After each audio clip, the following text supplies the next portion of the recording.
Li bajarê Amedê di molekî 8 salî de hosteyeke pêlava 5 sale karê çêkirina solan didomîne. Hostê solên ji çerma 5 sal berê ji birayê xwe yê mezin hînî çêkirina pêlava dibe û ev hunera didomîne. Hoste dibêje berê Ermeniyên ku li bajarê Amedê li nava navçeya Sûra dîrokî de dijîn ev karên desta dikirin. Mezinên wan jî ji Ermeniyan fêrbûne û domandine. Niha jî ew didomînin. Nezi 5 sale ez bir işi dikim. 5 sal. Yani sene 73 hafte ve 3. Jive çağı da hatta anam bir işi dikim. Valla ana jî iş tüneyi fakat em emekliyim. Çan kuruş emekli maaşıyım bu ya idare dikim. Ezan tenime roje da hapse hap. Yani hebes çe dikim tüne beş ku çe nakim. Bereme roje 16 jot çe dikir, 17 jot çe dikir. Şu ana hadiye.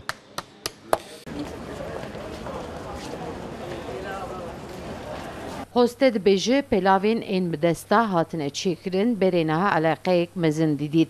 Lê niha bi tenê kesên ku sal mezinin dikirin û dikin pê.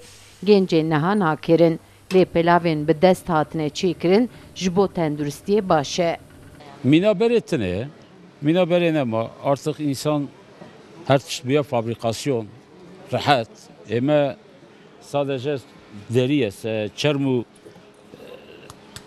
köseleye, jüveya emçedikin, işte jübervi hinki kemasiyame heye. Söylemek işi, yani sağlık açısından pırbaşı söyleme. Yani pelav embejin, abi kurmancı. Hoste bi çakût û bi mixan li ser çongê xwe bi keda destê xwe şikil dide çerm û wan dike pelavên zilama.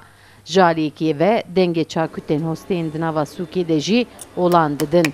Lewra 15 heb tenê hosteyên pelavan bi tenê li bajarê Amedê mane. Sevda Kaplan, Kurdistan TV, Amed.